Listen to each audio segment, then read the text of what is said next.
Guys, स्वागत है आपका रॉकी ट्रांसफॉर्मेशन के दूसरे एपिसोड में। और आज हम एक पुश वर्कआउट लगाने वाले हैं। फिलहाल मैं ऑफिस आया हूँ, एक सैंपल चेकआउट करना था इस नई कास्ट आयरन प्लेट का। तो पहले जो हमारी कास्ट आयरन प्लेट होती थी, हम उसके ऊपर विनाइल स्टिकर लगाते थे 1RM का। पर ये जो नई प्लेट है, इसमें मेटल के ऊपर ही एम्ब्रोस्ड है 1RM का लोगो, और मुझे ये बहुत ही ज़्यादा सुंदर लग रहा है। पर जो मेरी टीम है उनको ये कलर अच्छा नहीं लग रहा। मैंने ये लाइट सिल्वर कलर सेलेक्ट करा, क्योंकि यूजुअली जो प्लेट्स होती है जिनमें वो ब्लैक या फिर ग्रे ही होती है, तो मेरे को लगा थोड़ा डिफरेंट लगेगा, ज़्यादा वाइब्रेंट लगेगा। पर मेरी टीम कह रही है कि उन्हें ये जो डार्क ब्लैक कलर था यही अच्छा लग रहा है। सो गाइस, आप मेरे को बताइए आपको कौन सा कलर ज़्यादा अच्छा लग रहा है। चेकआउट करें 1rm.in। तो जिम जाने से पहले अगर थोड़ी सी पैसों की कमाई हो जाए तो खुशी खुशी में वेट ज़्यादा लगता है।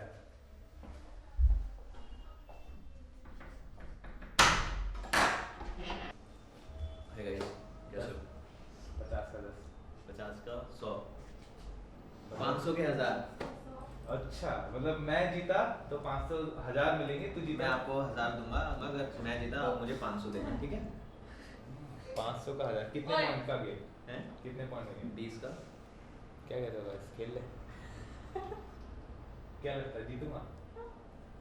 है? बोलो ना। नहीं। अरे यार, यस बोलो ना तभी तो खेलेगा। I am on जो आना। your side. हाँ। I know Yash will win. मैं जीतूंगा। Yes.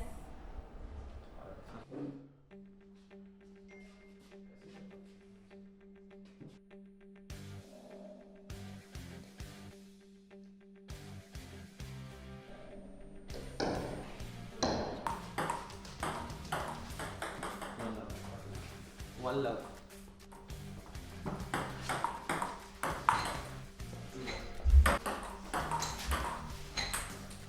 Four love. Bro, उससे कुछ नहीं होगा यार। खेल से होगा। Five love.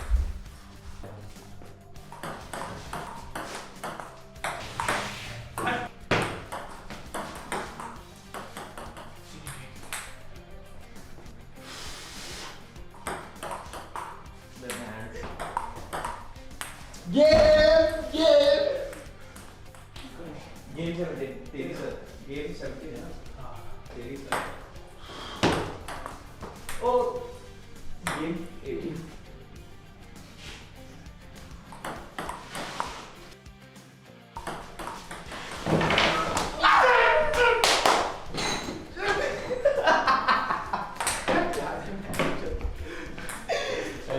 Very late.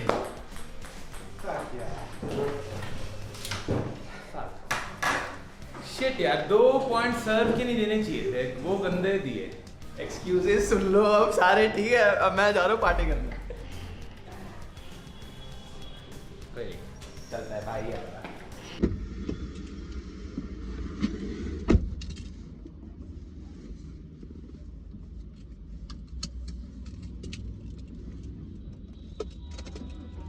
₹500 हारने का जो गुस्सा है उसे जिम में चल के उतारते हैं। तो इस ट्रांसफॉर्मेशन के लिए मैं पुश और पुल वर्कआउट फॉलो कर रहा हूँ। हफ्ते में मेरे 3 पुश वर्कआउट्स होते हैं और 3 पुल वर्कआउट्स होते हैं। पुश वर्कआउट के दिन मैं ट्रेन करता हूँ अपने चेस्ट, ट्राइसेप्स, शोल्डर्स और क्वाड्रिसेप्स को, और पुल वर्कआउट के दिन मैं ट्रेन करता हूँ अपनी बैक, बाइसेप्स, हैमस्ट्रिंग्स और ग्लूट्स को।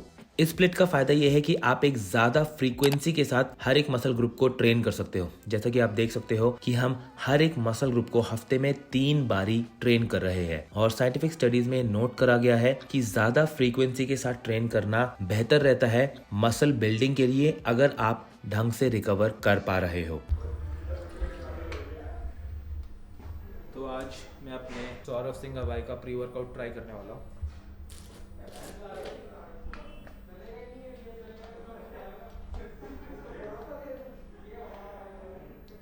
सौरव सिंह ने अपना प्री वर्कआउट ब्रांड लॉन्च करा है ब्लड एंड स्वेट न्यूट्रिशन के साथ।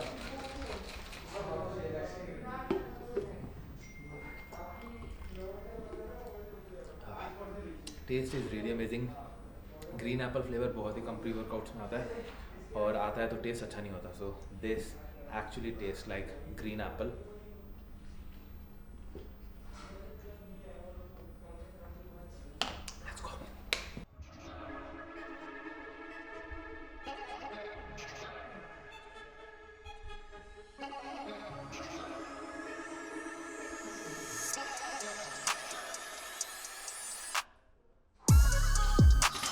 आज की हमारी पहली एक्सरसाइज होने वाली है बारबल बेंच प्रेस.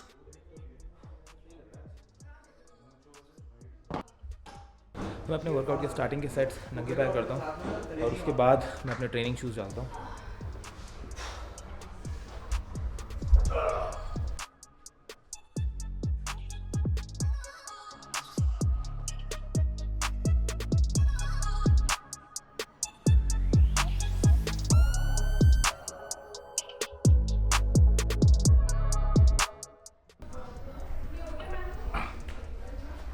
तो गाइस अभी बहुत से लोग पूछने वाले कि ये कौन से शूज़ है. ये रोग के डॉविन वेट लिफ्टिंग शूज़ है जो मैंने अपने फ्रेंड से मंगाए थे जब वो यूएस से आ रहा था.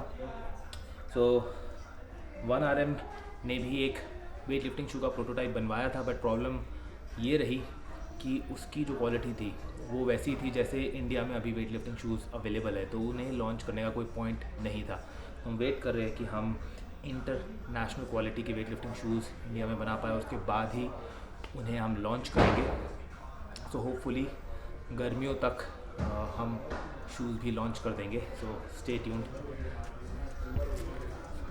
पहला सेट हम लगाएंगे 3 रेप्स के लिए.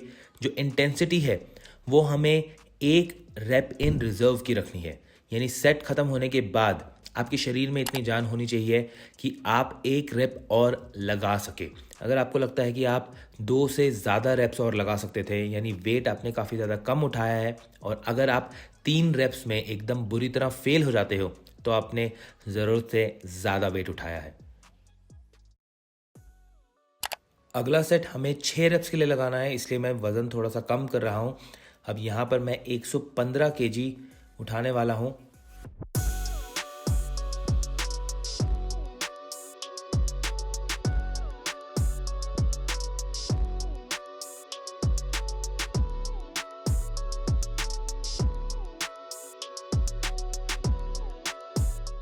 हमारी अगली एक्सरसाइज है डंबल स्टेप अप्स, और ये एक्सरसाइज बहुत ही कम लोग परफॉर्म करते हैं, पर ये बहुत ज़रूरी है अगर आप अपनी लेग्स में स्ट्रेंथ के साथ साथ स्टेबिलिटी बिल्ड करना चाहते हैं.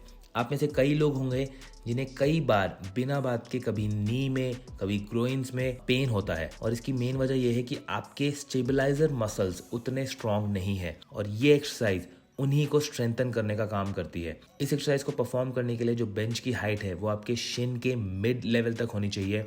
अगर आप स्पोर्ट्स परफॉर्म करते हैं जैसे कि क्रिकेट, फुटबॉल या टेनिस, तो आपको तो ये एक्सरसाइज 110% करनी ही चाहिए. यहाँ पर मैं केटल बेल्स का इस्तेमाल कर रहा हूँ, पर आप ये एक्सरसाइज डंबल्स के साथ भी कर सकते हैं. और इस एक्सरसाइज के बाद आप देख सकते हैं कि मेरे लेग्स काफ़ी ज़्यादा पंप हो गए हैं, तो ये मसल बिल्डिंग के लिए भी एक अच्छी एक्सरसाइज है.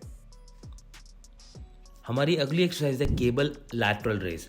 इस एक्सरसाइज को आप कई और तरीक़ों से परफॉर्म कर सकते हो, जैसे कि केबल को अपनी बॉडी के आगे रख के या केबल को अपने पैरों के बीच में से निकाल के. मेरे लिए ये पोजीशन, यानी जब केबल मेरी बॉडी के पीछे होती है, वो सबसे ज़्यादा कंफर्टेबल होती है, तो इस एक्सरसाइज को मैं इस तरीके से परफॉर्म करता हूँ. इसका पहला सेट हम 10 रेप्स के लिए लगाएंगे, और जब तक हमारे शोल्डर्स रिकवर करेंगे हम इसे सुपर सेट करेंगे single arm tricep push down के साथ. और इसका भी पहला सेट हम 10 रेप्स के लिए लगाने वाले हैं. जो हमारे बाद के 2 सेट्स हैं लैटरल रेज और single arm tricep push down के, वो हम 15 रेप्स के लिए लगाएंगे, तो आप वजन को थोड़ा सा कम कर सकते हैं. इसके बाद बारी आती है incline bench dumbbell lateral raise की. इस एक्सरसाइज का फायदा ये है कि आप अपने शोल्डर्स के मीडियल हेड को एक अलग एंगल से हिट कर रहे हो, ज़्यादा मसल ग्रोथ पैदा करने के लिए. और इसके सेट हम 15 रेप्स के लगाने वाले हैं, और स्लो एंड कंट्रोल तरीके से आपको इसके रेप्स परफॉर्म करने हैं. जितना हो सके माइंड एंड मसल कनेक्शन पर फोकस करना है. इसको हम सुपर सेट करेंगे ओवरहेड रोप ट्राइसेप एक्सटेंशंस के साथ, और इसके सेट भी हम 3 लगाने वाले हैं 15 रेप्स के लिए. अगर आपको जिम जाते हुए 2 साल से कम समय हुआ है तो आपको सिर्फ इतना ही वर्कआउट करना है। 6 एक्सरसाइजेस मोर देन इनफ है। लेकिन अगर आपको 2 साल से ज़्यादा टाइम हो गया है तो आप इसके आगे का वर्कआउट भी कंटिन्यू कर सकते हैं। तो अभी हम 4 एक्सरसाइज और करने वाले हैं, 2 चेस्ट के लिए और 1 नेक और 1 एब्स के लिए। ये वर्कआउट उन सभी लोगों को बहुत फ़ायदा करेगा जिनको अपनी चेस्ट और अपने आर्म्स डेवलप करने हैं, बेसिकली जो मिरर मसल्स है। अगर आपके लेग्स वीक है तो मैं आपको रिकमेंड करूँगा कि आप चेस्ट और ट्राइसेप की कुछ एक्सरसाइज कम करके इसमें कुछ लेग्स की एक्सरसाइज ऐड कीजिए। जो मेरे लेग्स है वो ऑलरेडी काफ़ी डेवलप्ड है और मेरे को इससे ज़्यादा अपने लेग्स हैवी नहीं करने हैं, क्योंकि मेरे को फुटबॉल भी खेलना है, तो मेरे को थोड़ा एथलेटिक रहना है। अब बारी आती है Smith machine incline bench press की। तो लाइफ में पहली बार इंक्लाइन बेंच प्रेस मैं स्मिथ मशीन पर मार रहा हूँ। रीज़न ये है कि इस प्रोग्राम में हम मसल ग्रोथ पर ज़्यादा फोकस कर रहे हैं। स्ट्रेंथ को सिर्फ मेंटेन करना है, स्ट्रेंथ मेन प्रायोरिटी नहीं है इस ट्रेनिंग प्रोग्राम की। तो स्मिथ मशीन पे बेंच मारने का फ़ायदा है कि आपके स्टेबलाइज़र मसल्स को काम नहीं करना पड़ता। जब आप नॉर्मल बेंच प्रेस करते हो तो आपके स्टेबलाइज़र मसल्स को भी काम करना पड़ता है, जिसकी वजह से सेंट्रल नर्वस सिस्टम जो है वो ज़्यादा थकता है। तो इस एक्सरसाइज से रिकवर करना आसान है, लेकिन मसल को आप सेम स्ट्रेंथ के साथ टारगेट कर सकते हो। इसे हम सुपर सेट करेंगे प्लेट लोडेड नेक एक्सटेंशंस के साथ। हम 3 सेट्स परफॉर्म करेंगे 20 रेप्स के। हमारा आखिरी सुपर सेट होने वाला है केबल फ्लाइज, 3 सेट 15 रेप्स के। और इसके साथ हम परफॉर्म करेंगे नी टक-इन्स अपने लोअर एब्स के लिए, 3 सेट 15 रेप्स के। तो गाइस ये जो पूरा वर्कआउट है मैंने डिस्क्रिप्शन बॉक्स में लिखा हुआ है, तो आप उसे वहां पर चेकआउट कर सकते हैं। ये थी हमारी आज की वीडियो। मैं उम्मीद करता हूँ आपको वीडियो देखकर मजा आया हो। वीडियो पसंद आए तो इसे लाइक करें और किसी एक दोस्त के साथ शेयर करें। इंस्टाग्राम पर आप मेरे साथ कनेक्ट कर सकते हैं, आईडी है अल्फा यश। तो गाइस मिलते हैं अगली बार, तब तक मेहनत करते रहिए, आगे बढ़ते रहिए। पीस।